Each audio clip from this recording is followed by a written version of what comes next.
Good evening and welcome to News Review. Isabella L Hammond will not be standing at the next general election. She'll be taking a role as backbencher for the remainder of the electoral term and will be taking up a GHA job as Cancer Services Coordinator.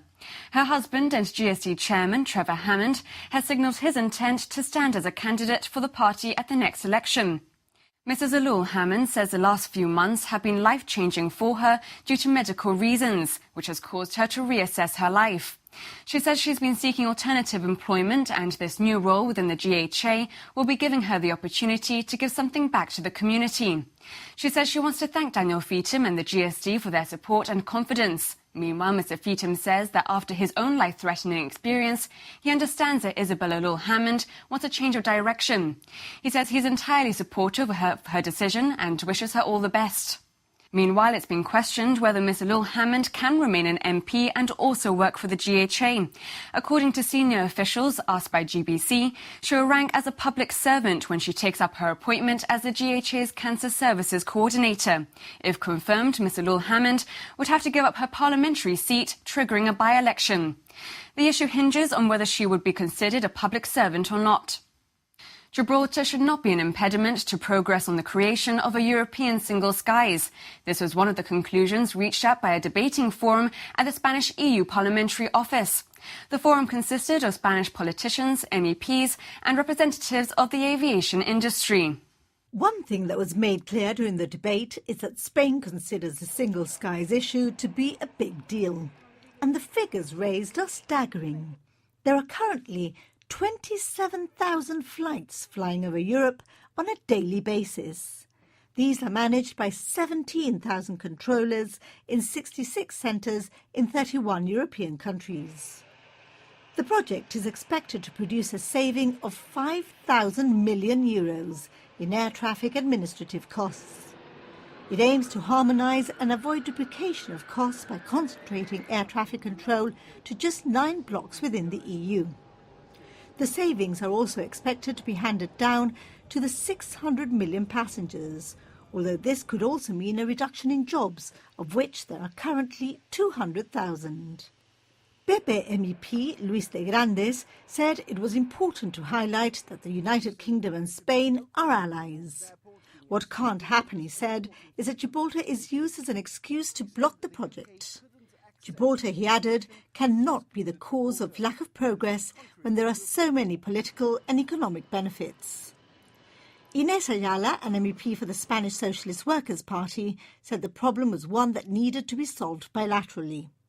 She believes the Single Skies negotiations should not be an obstacle, but an incentive for Britain and Spain to find a solution on the Gibraltar issue.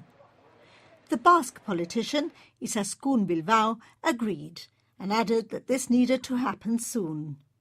The forum did not mention that Britain and Spain had reached agreement in 2006, but that Spain had reneged. A former army intelligence officer is now providing the Chief Minister with a sort of strategic advice that has traditionally been domain of the Convent and the Foreign Office. Having spent most of his career working for British forces, Tyron Duarte has a strong security background, but he told GBC's Viewpoint that his work for the Gibraltar government is more political, adding the new role has resulted in little friction with the Foreign Office. Over time, I suspect that the UK thinking will we always adopt the UK thinking. It will seep in this direction. We will grow into other roles. They will still be responsible for foreign policy, absolutely. Defence, yes. As we develop our capabilities, maybe we will gain greater aspects of security. But I will say we're already pretty responsible for a lot in some shape or form. The police are, the GIB Reg steps up, whenever they need to. So, to think it as some sort of confrontational process leading to change, I think is probably the wrong way to think about it. I think we need to see it as, well, what is it we want to be responsible for? How are we going to do it? Can we build the structures, procedures, the personnel to do it? And then can we have that sensible conversation with the United Kingdom saying, look, we think we could be doing this and we could better support you in your wider regional aims. I think it's a more constructive line to take than think that, oh, we're going to take over certain roles. it's about backing each other up, I think. It's an alliance, after all. The results of the latest public consultation survey conducted by the Gibraltar Police Authority will make uncomfortable reading for the Royal Gibraltar Police. Confidence in the force has plummeted from 65% in 2013 to 52% last year, while satisfaction with the overall services provided has fallen even more from 68 to 53. Just 31% thought the services of the police improved in the previous 12 months, compared with 43% the previous year. And asked whether they were satisfied with how the police enforce the traffic laws, just 33% said they were, as opposed to 46% in 2013. Paradoxically, though, people seem less worried about crime. The RGP says it's disappointed with the drop in the number of respondents who claim to be satisfied with the overall services of the police. It says, however, that it's encouraged to note dissatisfied respondents have also decreased slightly.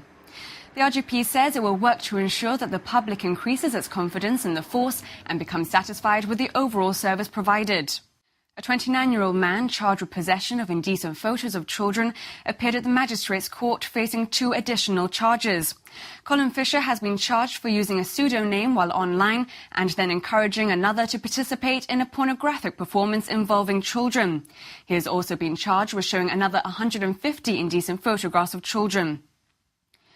The Royal Gibraltar Police has named the 4 people found dead in a flat in Boschetti Steps last week. However, reports that the woman found in the flat suffered from postnatal depression and caused the deaths have been dismissed as speculation by police.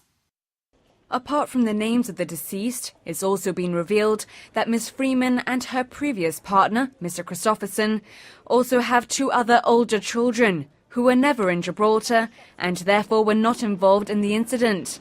They're being looked after by their father. The police has confirmed that the family who lost their lives were living in Estepona before coming to Gibraltar on the 25th of March. It's understood it was their intention to travel to the UK. No arrests have been made and investigations continue, although the RGP has again stated it's presently not looking for anyone else. UK and Spanish press have reported that Miss Freeman had postnatal depression and killed her partner and children before slashing her own wrists. However, a police spokesman has dismissed these reports as speculation. He said the police has still not received the forensic reports of the pathologists who carried out the post-mortems and is therefore not able to comment further. We'll be back after this break.